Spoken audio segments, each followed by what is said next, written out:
Good evening, Rabbi. How are you doing? I'm doing well, thank you. How are you? Good. I'm You- doing better. Yes. Are you back home? Oh, yes, I'm home. I'm doing well. Uh-oh, we got a feedback here. Yeah, hang on just a second. Doing better. Yeah. Are you back home? Oh, yes, I'm home. Yeah, I just had a very painful Friday night, and I couldn't overcome it before Saturday morning. Oh no. Uh, so yeah, so I ended up watching the service online. So that was good. So I got to see and listen to your message. So that was good. Well, at least we do have that. We have the Yes. Yes. And you came through. I was hearing where you were asking about audio. uh-huh. Some people were saying that, yeah, last Shabbat we couldn't hear you too well sometimes, but this time it was Yeah, perfect. and I don't Perfect. understand So it. whatever y'all did, it was great. I don't understand it because I went back two or three or four Shabbats and pulled it up and it was Uh-huh. it was always, fairly clear. So I don't know. Uh-huh. I don't know. It's I don't know. electronics. So But I just it's what the can I say? atmosphere. All right. Hmm. Okay. Wait a minute, record. Well, I'm going to chow on my dinner while you're getting All ready. right, So good deal. I'm going to mute myself. Okay. Okay.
Hey Steve, how you doing?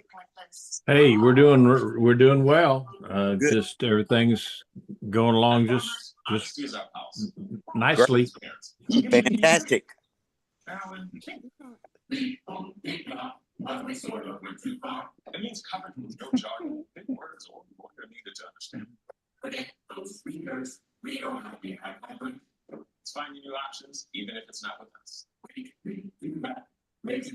Okay.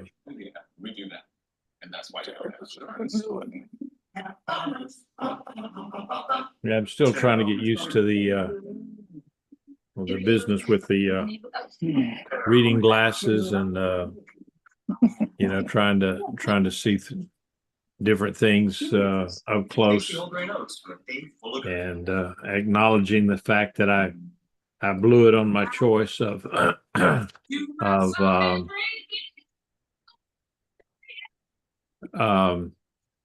the lenses because I got just the basic lenses. Now I wish I'd gotten the Cadillac version, but it is what it is.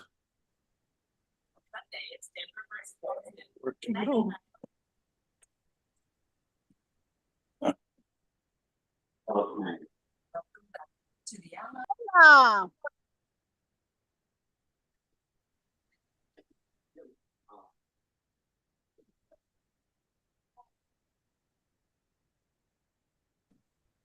and what's the difference in those lenses? I mean, Say the difference between the lenses. yeah. Well, the ones that I got are the just the basic lenses that the insurance sort of pays for, and they can see far away, and some mid distance, like but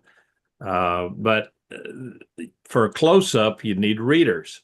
And so I thought, well, shoot, I'm used to wearing glasses all the time, so that's okay.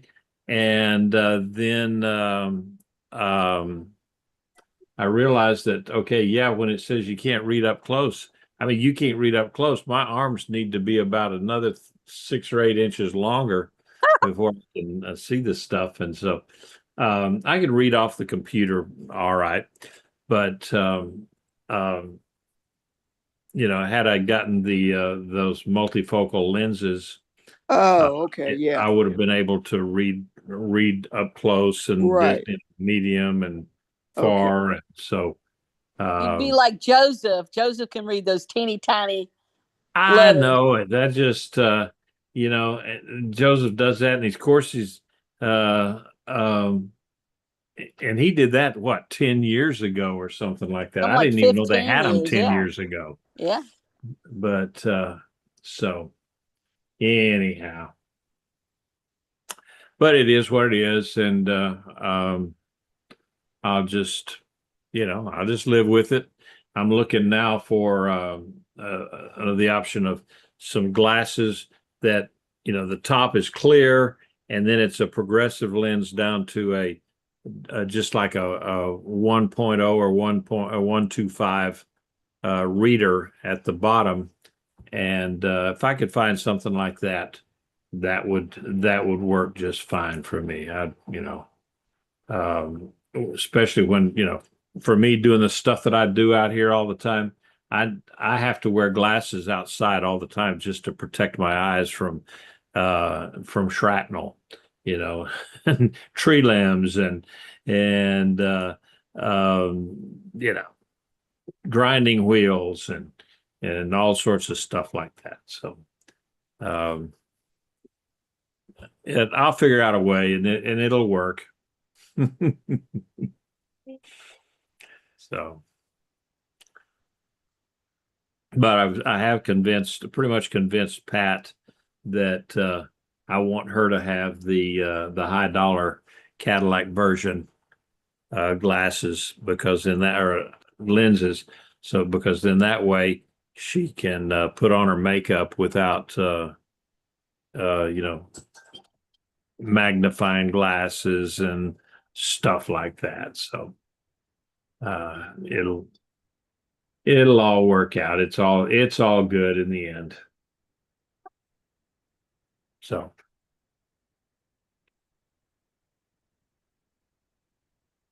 but I did get a request to share my um, blog that I put out this morning on generosity, and one of the rabbis had requested that he could use it in one of their newsletters.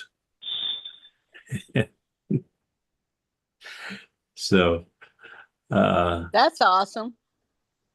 yeah, well, he says, yeah, he says that now this is assuming that your work and not AI. And then he had an emoji, a laughing emoji there. And so I was going to tell him, I said, okay, well, that a lot of times I will use AI just to give me ideas, like give me 10 ideas on stuff that I could write about from this Parsha, and it'll list 10 things, and I look at one of them and say, oh, that's a good idea, and so then I develop it from there. I never just take AI and said, okay, publish me a paper on this or that and the other kind of stuff, because you can never assume that AI is going to get it right. So yeah, that's just one of those things. Okay.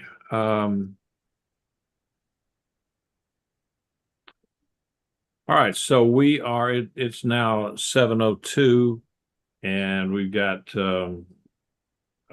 17 people signed in, and some of those are couples, and so we probably got over 20 folks online tonight. So I'm going to go ahead and mute everybody. I don't see anybody that's new on here. But you know the rules. If you want to say something, just unmute yourself and say away. All right, let's get this. There it is. And we're on that. Okay, so I think we're all set and ready to go. Somebody keeps jumping off and on here. So we had 17, now we're back to 16. So anyway, let's go ahead and begin with the blessing. Baruch atah Adonai Eloheinu melech haolam. Asher kiddushanu b'mitzvotav v'tzivanu la'asoch b'divrei Torah. Blessed are you, Lord our God, King of the universe. Sanctifies us with his commandments and commands us to engross ourselves in the words of Torah. All right, so tonight, now we're departing just a little bit from the way that I normally do it, because just the theme of the everything here. It's a warning to King Zedekiah, and it bleeds over into chapter 22, and then 22 verse 9, and then starting with verse 10, it goes in and starts warnings to the other kings of Judah.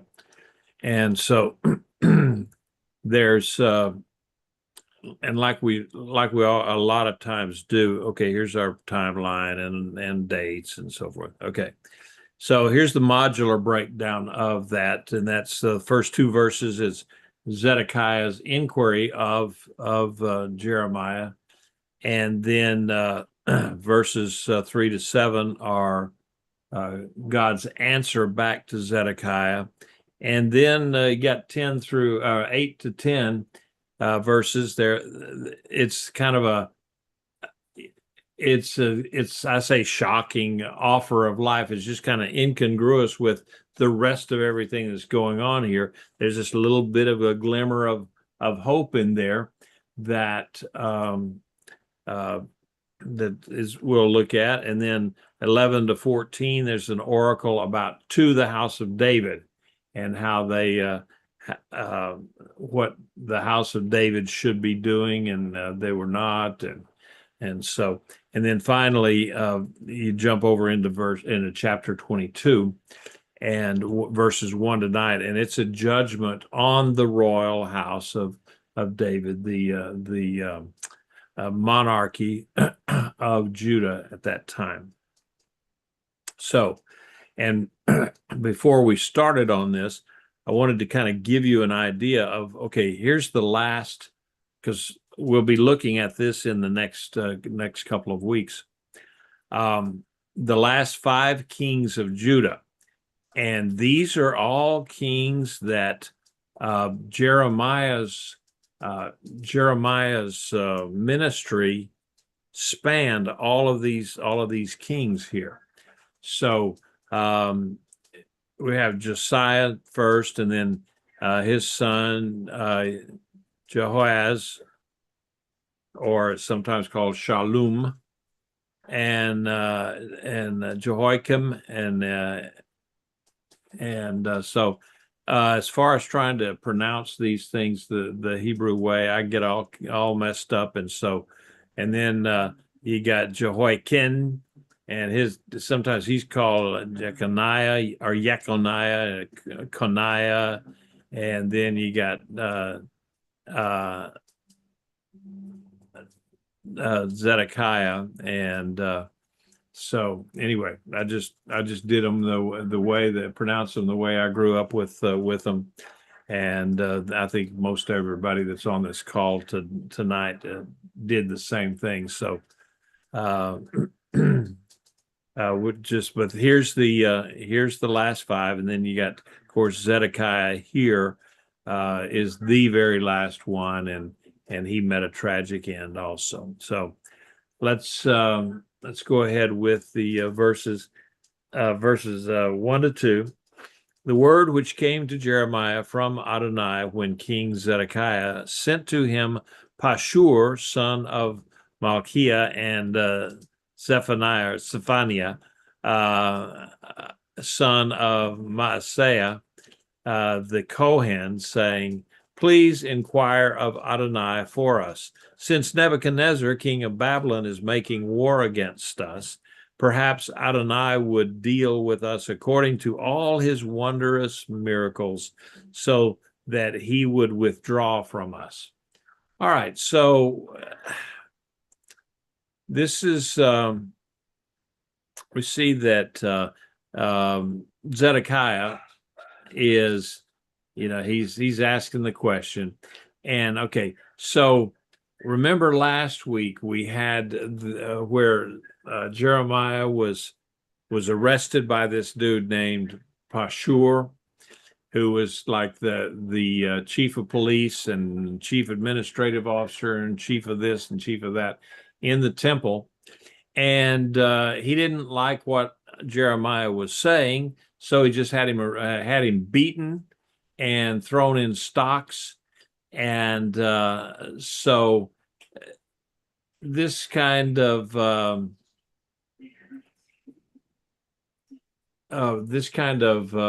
incident in Jeremiah's life. This is the first recorded incident of where he met physical, I don't know, you'd say he was punished physically or beaten up, or he was hurt. And so that kind of affected him a little bit. And so this first time of his physical persecution. And so then with that, then Jeremiah's book, it kind of takes a little bit of a turn, and we see it's kind of more of a personal note, and the prophecies now are directed against specific individuals and groups, and rather than to all of Judah and the towns surrounding Judah and the land of Judah. And no, this is now this is for Zedekiah, you, the king. And so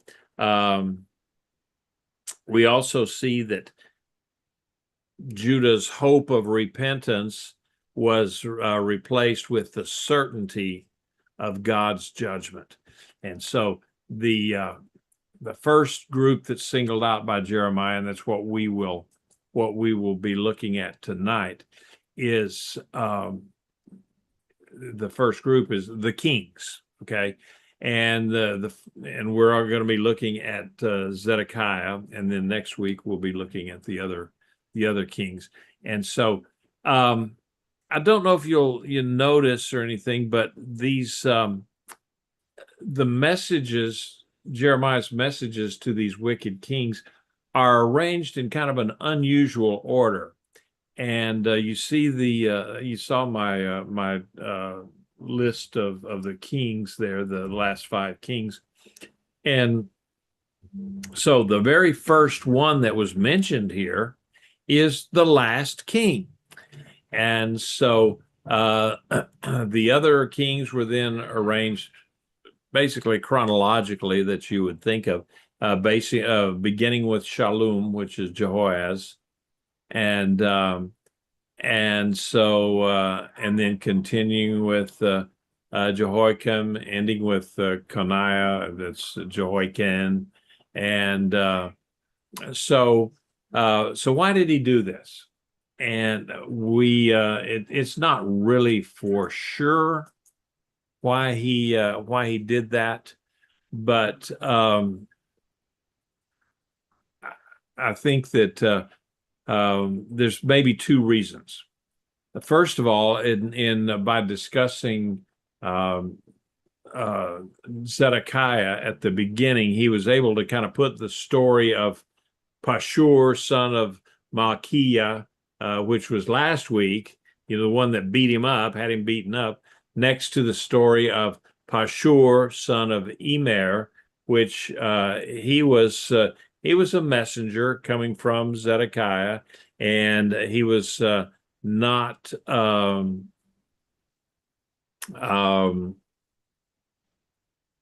he was not mean like the other guy was. And so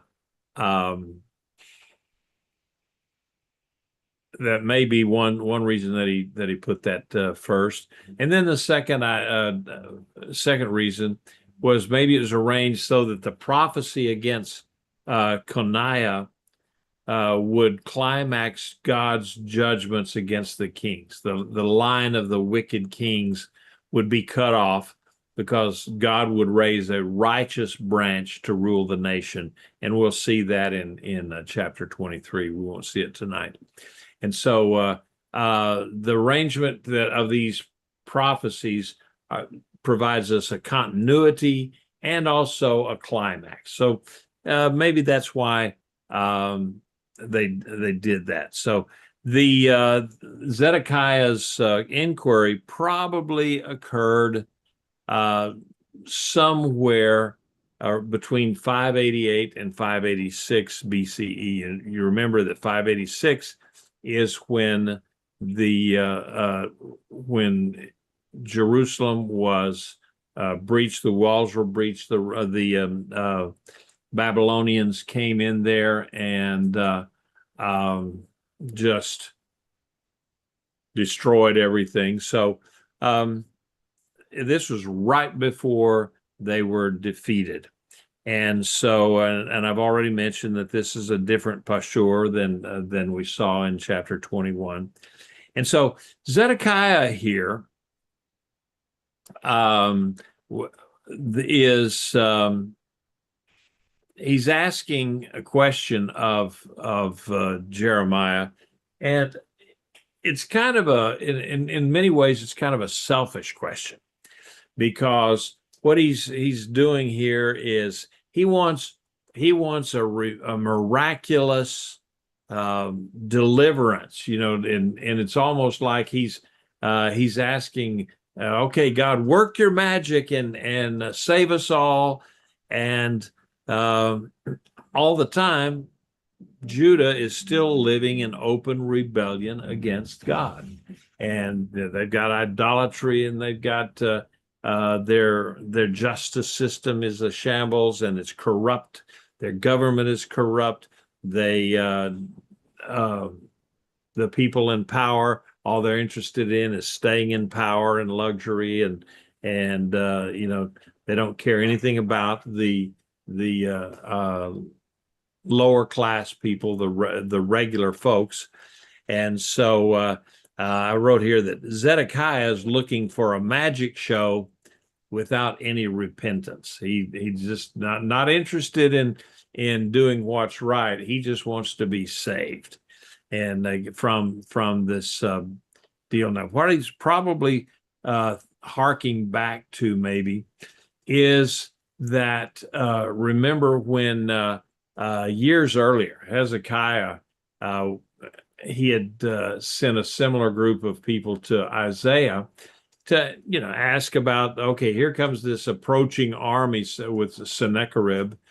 And so when he went to Isaiah, then they could come back to Hezekiah with the good news that the Lord was going to deliver Jerusalem from the siege of the Assyrians. And if you remember, they had, overnight, Sennacherib lost 185,000 soldiers dead. They just went to bed. Next morning, they didn't get up. They were all dead. And so, of course, then he had to leave because he had no more army. And so Jehoshaphat had also seen a miraculous deliverance from the Moabites, the Ammonites, and another one, I think, and that's in 2 Chronicles 20 that you see that. So here he's looking for a get out of jail card that won't cost him anything, because he's not interested in repentance and changing his ways. He's just interested in not having to be conquered, basically. So, so that's where we're at then. So now comes God's answer back to him. Then said Jeremiah to them, thus will you say to Zedekiah, thus says Adonai, the God of Israel, I will soon turn back the weapons of war, that sounds good, that are in your hands, which you used to fight against the king of Babylon and against the Chaldeans who are besieging you outside the walls. I will assemble them in the center of this city. So, all right, not what Zedekiah was looking for. Jeremiah sent this message back from the Lord, back to the king, and saying, okay, all of your weapons that you've amassed and got ready to go against the Babylonians and the Chaldeans, or Chaldeans, whatever, however you say that. These, the soldiers are already around. They're starting the siege, and they would be building siege engines and ramps and all that kind of stuff. And so he's saying all of the things that you've laid aside for your defense, I'm going to turn those things right around, and they're going to be for your destruction. And not only that, but the Babylonians are going to be coming against you, and I'm going to join in on their side. So he said he's going to reverse Judah's defenses, however that worked, and then instead of fighting for Judah, God is going to fight against Judah. And so in verse 5, I think he uses the word a emphatic pronoun, the anoki, that says, I myself will fight against you. It's a direct and personal opposition. And so theologically, what does this mean? That covenant violation transforms God from the defender to an adversary. And he'd given them ample opportunities to repent, and they would not do it. And so now God is coming up against Judah. Verses 5 and 6, I myself will fight against you with an outstretched hand and with a strong arm, even with anger, fury, and in great wrath. I will also strike down the inhabitants of this city, both man and beast. They will die of a great pestilence. All right, so here the Lord promised that not only the Babylonians, but he too would fight against the city.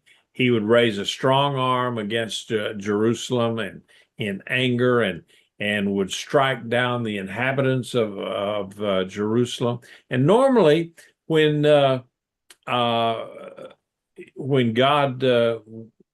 he talks about, when he has a strong arm, and you hear that kind of language when, for instance, when they're coming out of Egypt, and how that and that's normally the way that works. When God says, okay, I'm coming against the foes with this strong arm. Well, the outstretched hand and the strong arm, it's no longer defending Judah, it's coming against Judah. And so he's using his power opposite of what Zedekiah was looking for. He's using the power against Judah, because they are in a time now of judgment. And it's kind of like when so many years earlier, 1,000 years earlier, where Joshua was coming into Canaan, and the Lord said, these people are under judgment, or under a ban, I think is the language that they used, and meaning that they have sinned, and their morality is so depraved and corrupted that there's really no redemption available for them. And so God said, just wipe them all out so that they're not here, or drive them away to where they're no longer in the nation, in the country. And otherwise, if you don't do that, then their little g gods are going to have an effect on your people, on the people of Israel, and they're going to corrupt you. And so in this case, he said, people will not be spared. There's no hope. There's no remnant that are left in the city, and it's against humans and animals. All their animals too would not be spared. And so, verse 7 here. Then afterward declares Adonai, I will deliver King Zedekiah of Judah and his servants, as well as the people, those surviving in this city, from the pestilence, the sword, and the famine, into the hand of Nebuchadnezzar, king of Babylon, into the hand of their foes, yes, into the hand of those who seek their life. So he will smite them with the edge of the sword. He will not spare them, nor have pity or compassion. All right, so the language here is a little, I don't know if you could say the language is a little sloppy, or just, it's not really, it's kind of unclear in some cases. But the Lord said he's going to kill, Nebuchadnezzar is going to kill King Zedekiah and his servants and all the people. And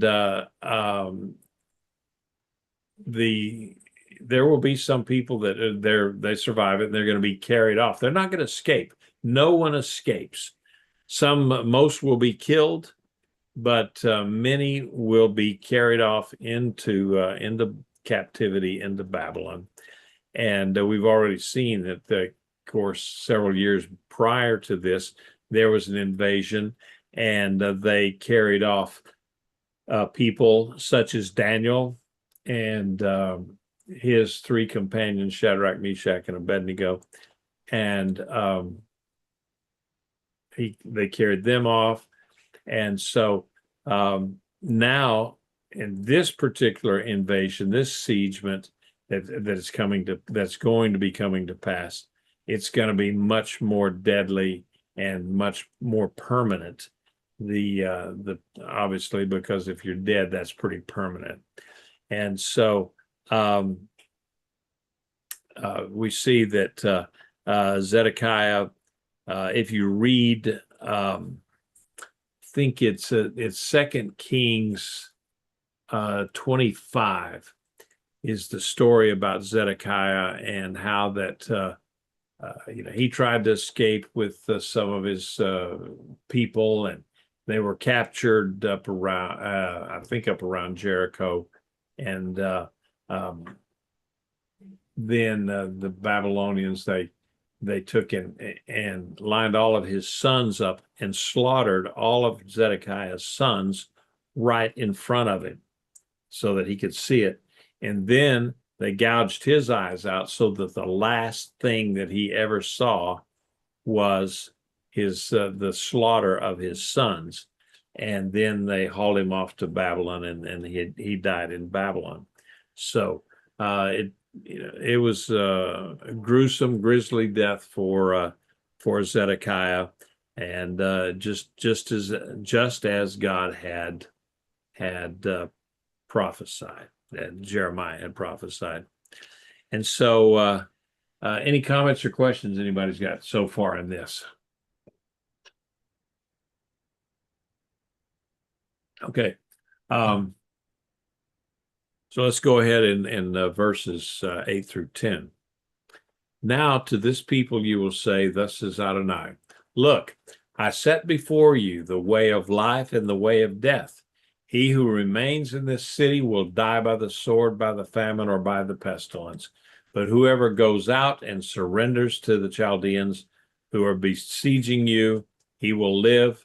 He will have his life as prize. For I have set my face against this city for evil, not for good. It is a declaration of Adonai.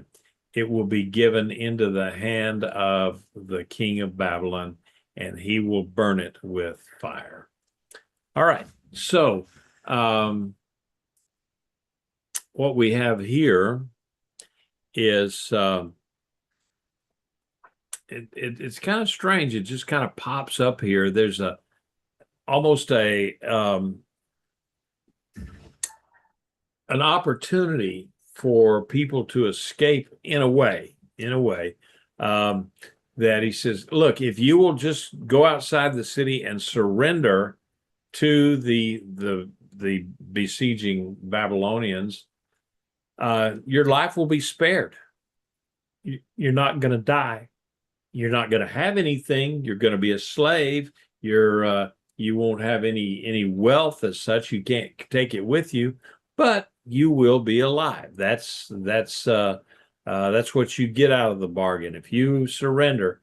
And so, evidently there were a lot of people that heeded that, and the Babylonians carried them off into Babylon.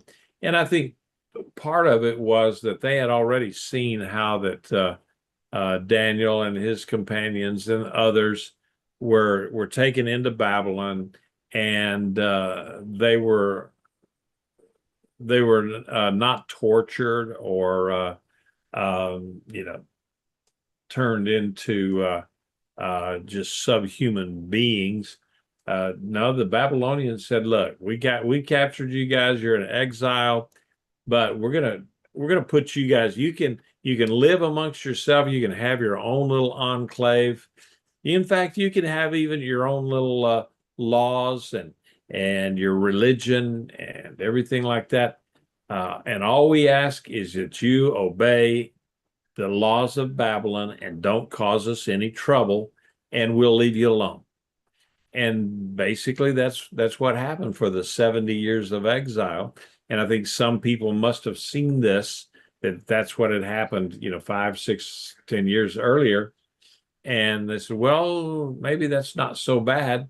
And it certainly would beat being killed here in the city. And so it appears that a goodly number of people did take God up on that offer. And because the Babylonians did carry off a bunch of folks out of Jerusalem, and God had said, if you stay in Jerusalem and keep resisting, then you're going to die. And so it's strangely enough, surrendering to these pagan armies was obeying God, and resisting and staying in the city and saying, we're going to fight these people, that is rebelling against God's word, because that's not what he told them. And so if they surrendered and did what the Lord told them to do, their lives would be saved. They would not have any wealth or any money, but as it turned out, once they got to Babylon, and within just a few years, they established themselves very well, and became wealthy. They had their own yeshivas, or training schools, and a community. And life got so good after the 70 years that they say that only 20% of the people that had been carried off into Babylon, or only 20% of the folks that are still alive and remaining after 70 years, of course, the population would have grown, but only 20% of those that were Jewish people that were in Babylon at the end of the exile came back to Jerusalem. Only 20%. So they were doing pretty well then. over there in Babylon. They ended up doing well, and so God offered them a path to survival, even in the midst of impending doom. And so it's just kind of strange, though, that surrendering to Babylon meant salvation of your life. Your life was saved, but staying in the city and fighting the pagans, the enemies of Israel, fighting against them was not what the Lord wanted them to do. He said, "No, I want you to surrender. Just give it up." And if they fought, then they were going to die. So at this point, obedience looks like surrender and not resistance. So, and then he says, I have set my face against this city for evil and not for good. And so, when God said he sets his face against it, that means it's just, there's no turning back. It's just, okay, I've made up my mind, and that's what I'm going to do. And there's nothing that you can do that will change it. Jerusalem is going to burn. And so, and as it actually did, you think of all of these stone houses and the temple and all that. It's, well, how could they burn? Because they were made of stone. No, not really. They had the stone outer walls, but then they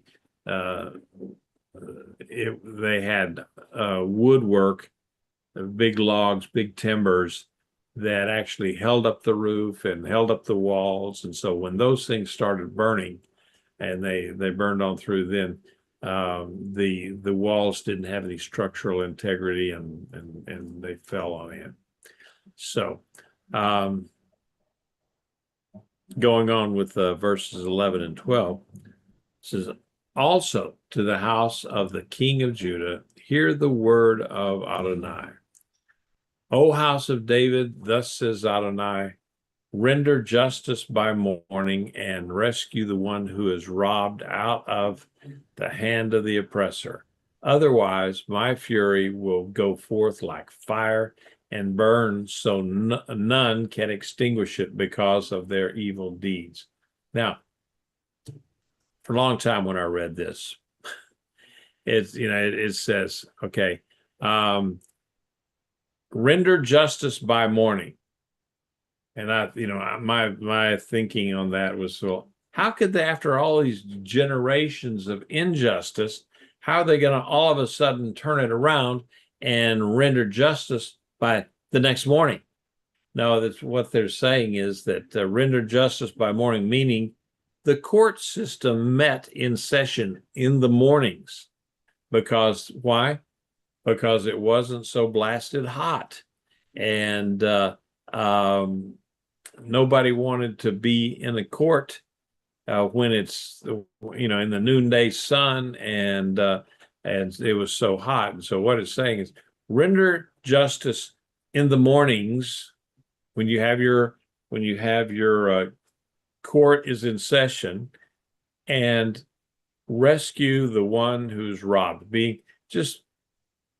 You should take up for those who have been swindled and cheated, and take them away from these oppressors, these people that would go against them. And so that's one of the things that God told them says, what do I require of you but to have justice? That's a very, very big thing for God, was justice, to dispensing justice and being just, especially for the poor and the powerless.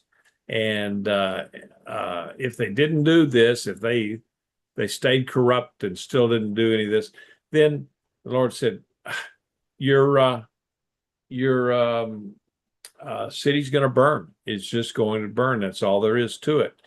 And so evidently what we know is that what we can surmise anyway, because the city was captured, it was burned, that the justice system of Judah failed to turn itself around and do the right things. All right. So and this justice there that they had was it should have been prompt, it should have been daily, should have been visible for everybody to see, and transparency, think about it, 2,500 years later here, they're still talking about transparency in government and how we have to have transparency in government. And yet, no country has a completely transparent government. I would say that most all countries, their governments are very, very obscure, and my own skepticism and I am the skeptic is that all government systems are corrupt, and they will be until such time as Yeshua comes back and reigns on earth. So, but we just know that failure to protect the oppressed, that's inviting God's wrath. When you are in a position of downtrodden people, then it's not going to go well for you in the end of days. And I think all of us have probably in one time or another seen what would you call them today? You'd call them bullies.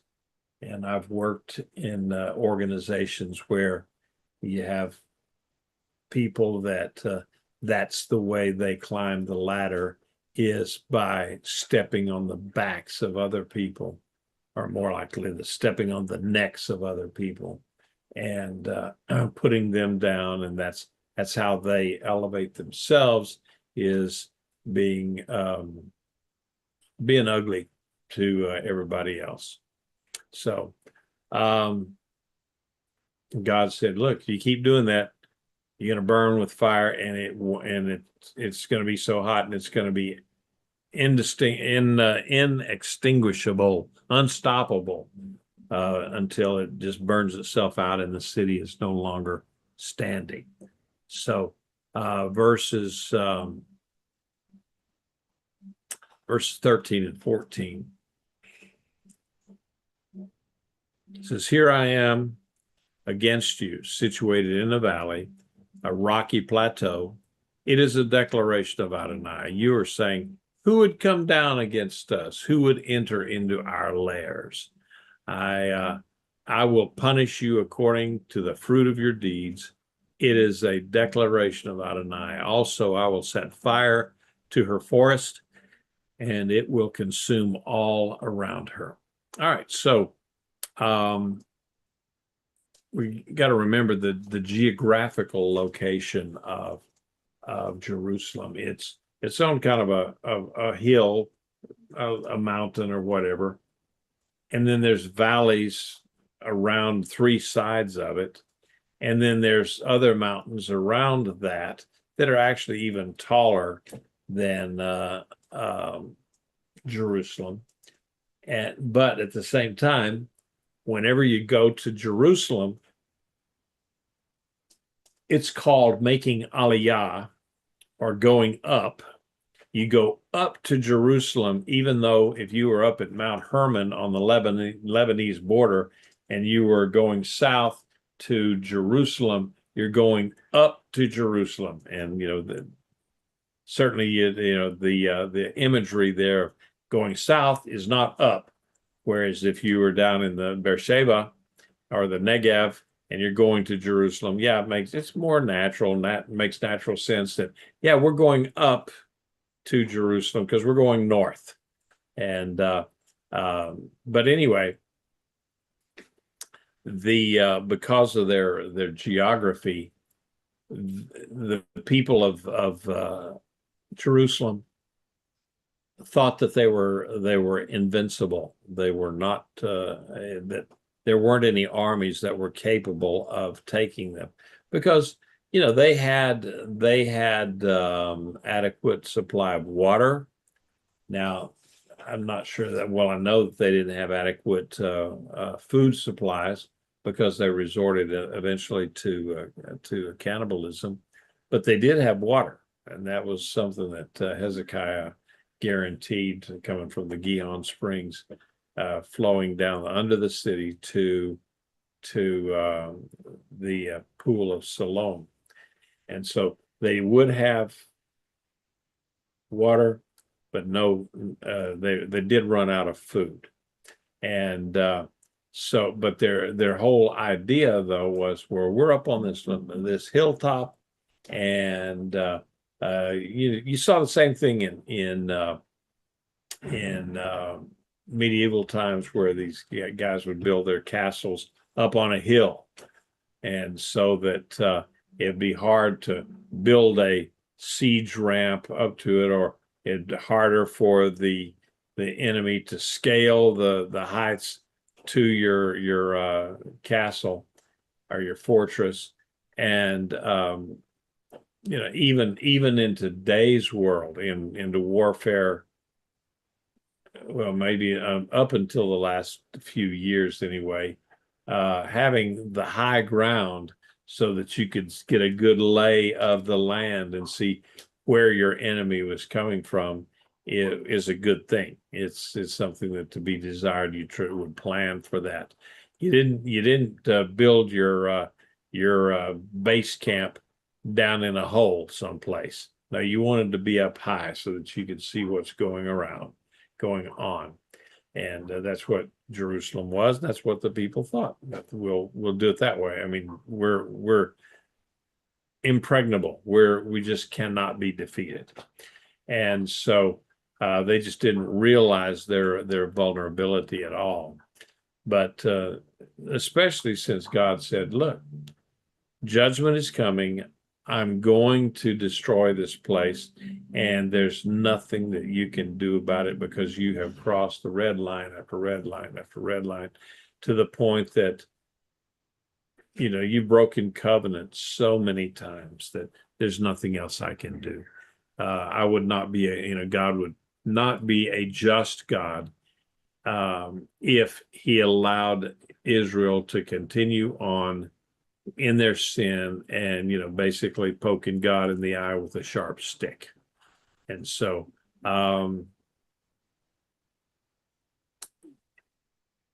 this time the Lord is against his people, the people that lived in Jerusalem, and so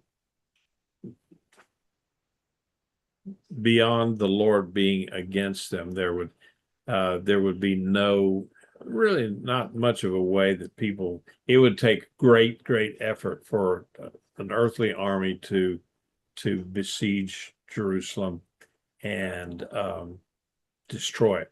And they talk about the burning the forest of Lebanon. Well, the palace of David and the palace complex was called the Forest of Lebanon.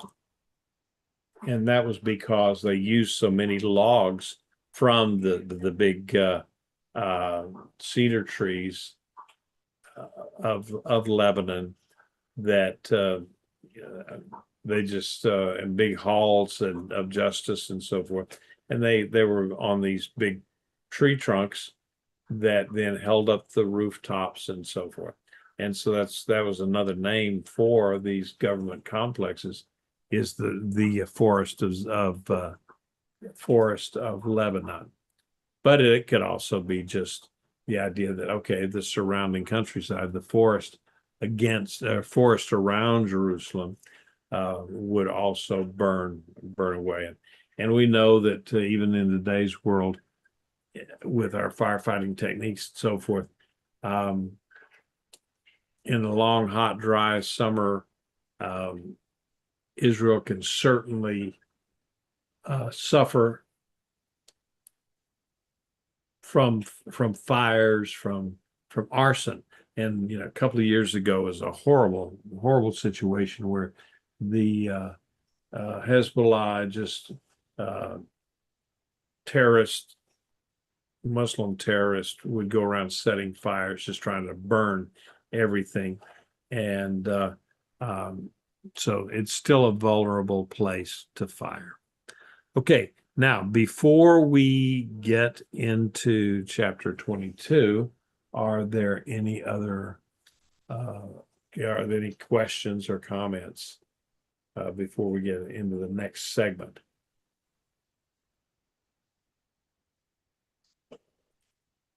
All right, we'll just continue on. Chapter 22, verses 1 to 3.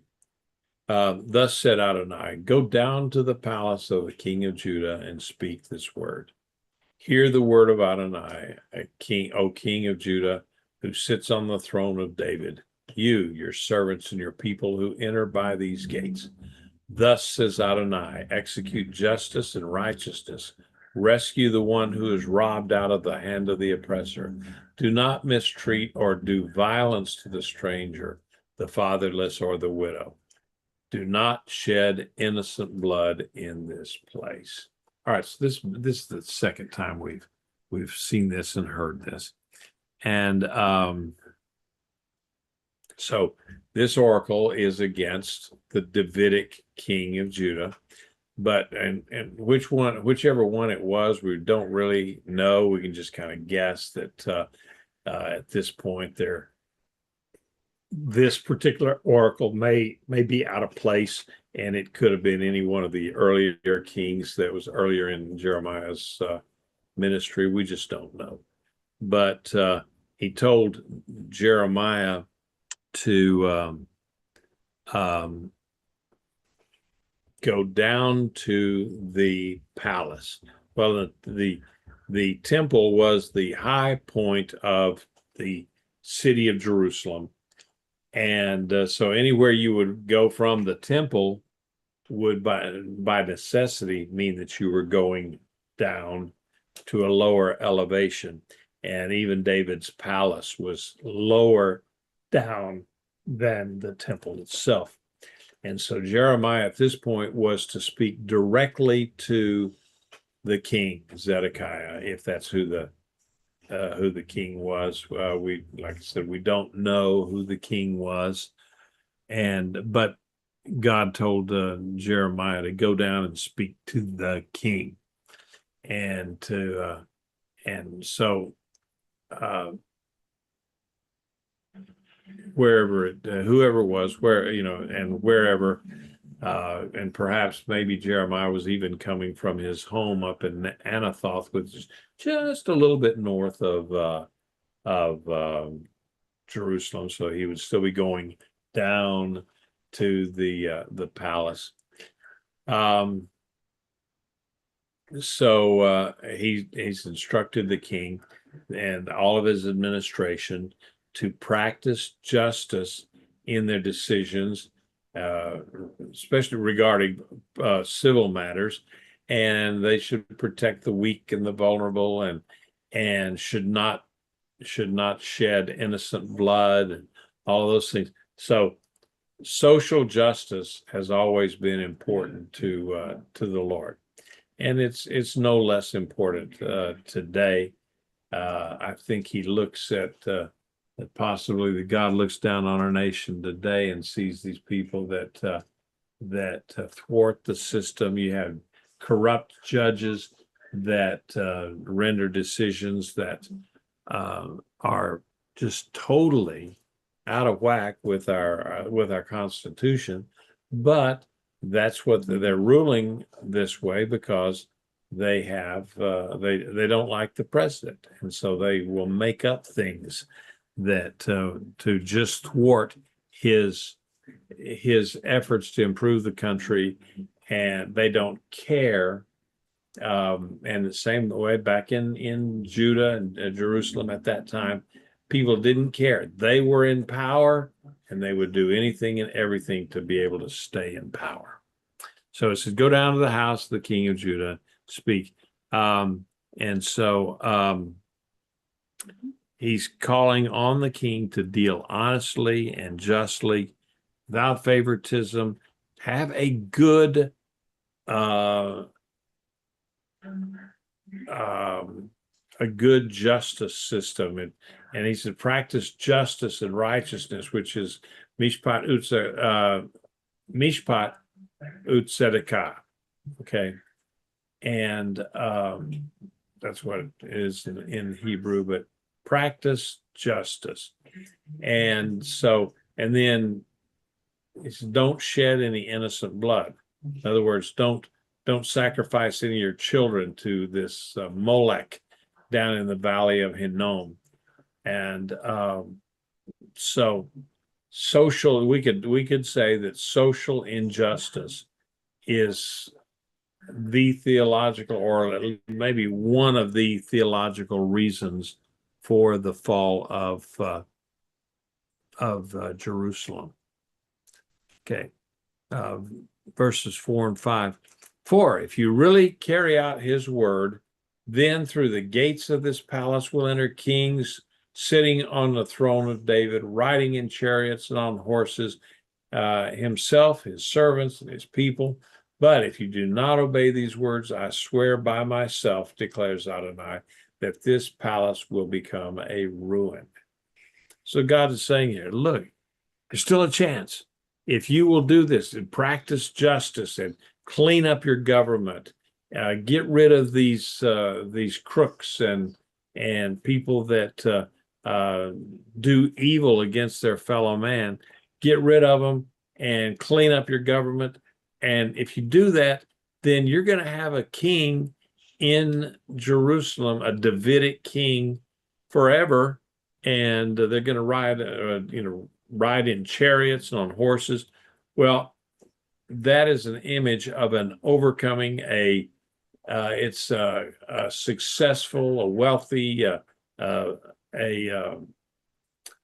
big king, somebody that's very successful, and because he's riding on horses and he's got chariots. And remember the contrast then with Yeshua, where he entered into Jerusalem not on a horse and not in a chariot, but riding on a borrowed donkey. If these rulers had obeyed God, he would perpetuate the reign of David's descendants on this Judaic throne, and they would be, they would have the glory, they'd have the power, they would be successful. And but if they disobeyed, God said, look, if you don't do this, then I swear. And how does God do that? He says, I swear to God. Oh, that's me. Okay. And so that's what he said. I swear on myself, because there's nothing else that higher than himself. He says, I swear on myself, I'm going to destroy this palace. And so, but he said, if you don't do that, this whole royal complex, the house, that's what he's talking about. This house, the royal palace complex, and by extension, the government and everything associated with the government would fail and would be destroyed. All right. So getting close here. For thus says Adonai concerning the house of the king of Judah, you are Gilead to me, the summit of Lebanon. Yet I will surely make you into a wilderness, uninhabited cities. I will consecrate destroyers against you, each with his own weapons. They will cut down your choice cedars and cast them into the fire. All right, so and I had forgotten to move forward with my screen here, and I apologize for that. So Gilead, where's Gilead? Well, Gilead's on the east side of the Jordan. It was a rich agricultural land. It had lots of orchards. It had lots of vineyards, olive groves, and and things like that. It was a rich, fertile land. And then the forests of Lebanon, it's the forest or the peaks of Lebanon. Well, Lebanon has some beautiful, beautiful land, and they got, of course, Mount Hermon up there that is beautiful.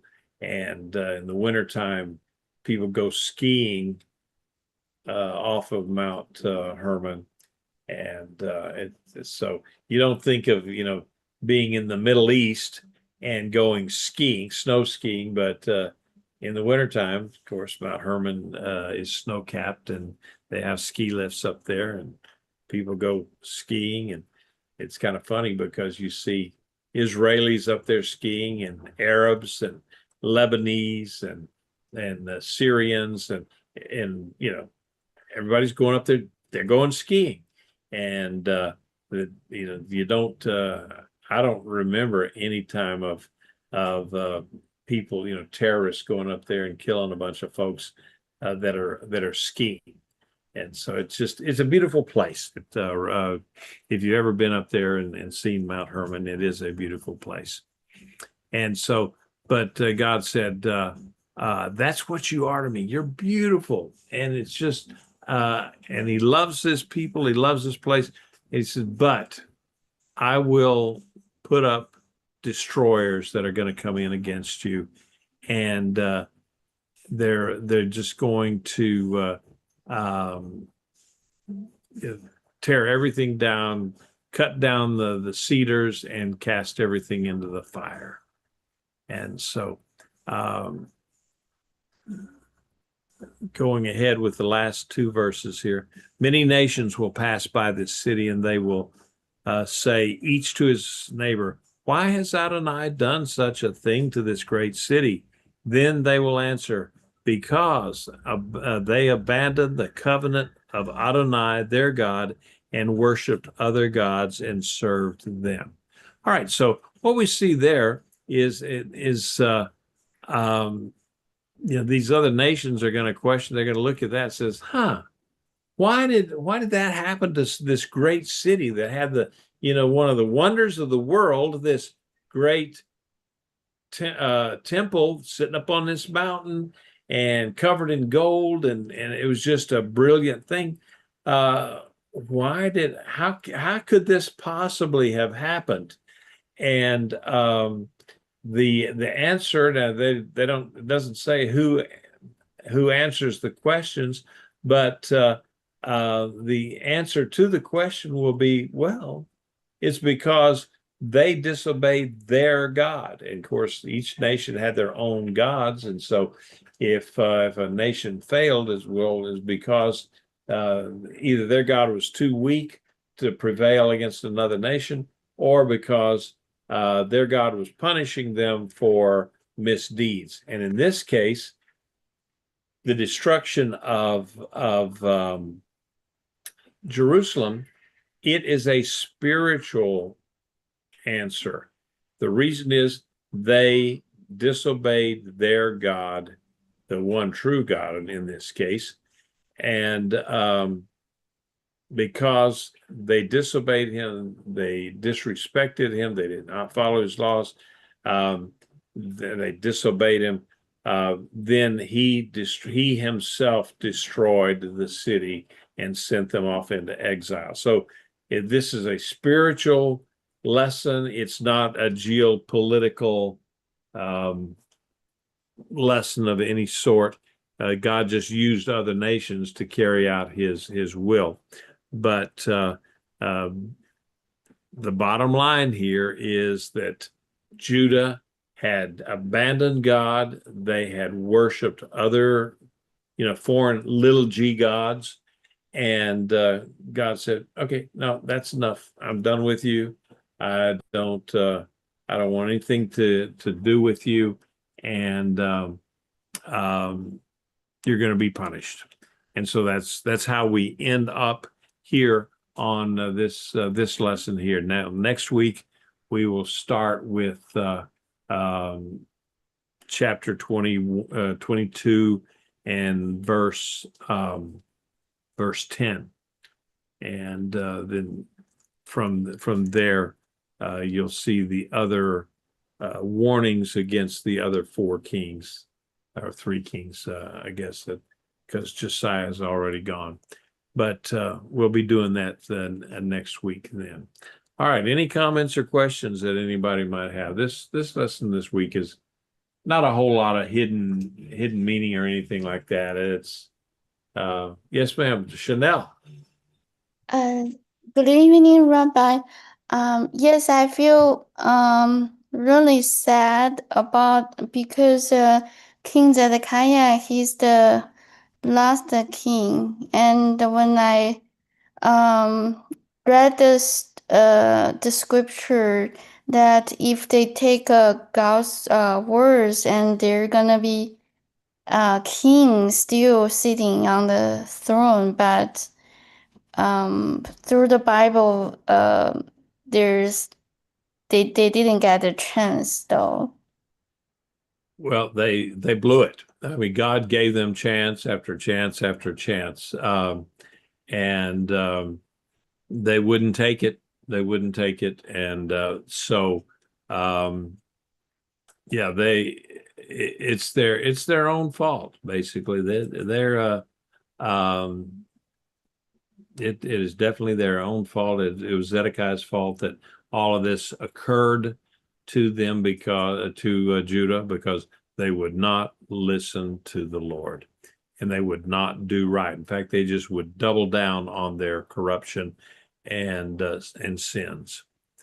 And so, God had said, okay, that's enough. I'm done with you guys. And that's how it ended. And thank you. And also, the Bible keep mention the place Gilead. So you said it's a fertile place. Yes. Is it also a place that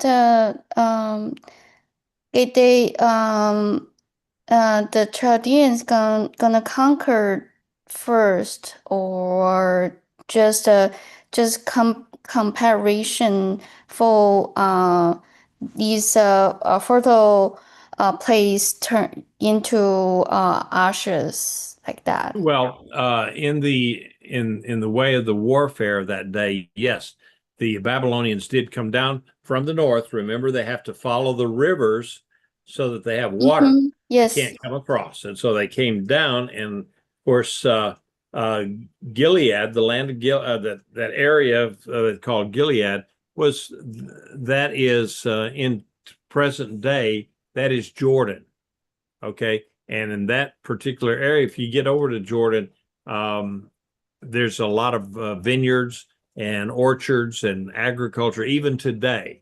And so back in those days, remember that it was Dan and Reuben, no, Gad and Reuben, the tribes, they settled over there in that part of the world on the east side of the Jordan River. So that area had been under Israeli control for many, many years, many generations.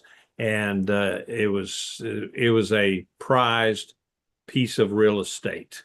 And so and it was beautiful. And the Lord said, you're like Gilead to me. That's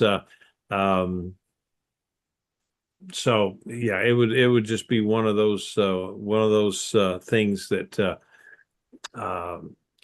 a very prized piece of land, and then God says, but because you didn't obey me, I'm going to turn it into a wasteland, and you're going to be deprived of it, is what it amounted to. One more question. Mm-hmm. So my map shows there's two Gilead. So there's a one in the east part of Manasseh, and then the other one is like the board on both Gad and Manasseh. So so it means both all the big area belongs to, it's called the Gilead, or which one is the Well, the Bible is not specific there, but I assume that what it means is that it's that eastern side of the Jordan River, that whole area there that was at that point, and in today's world it's Jordan and Jordan and Syria together, that whole area there. Okay. So from the geography, there's a mountain. So there's from the high mountain, there's a side face to west, and the Mhm. others facing east.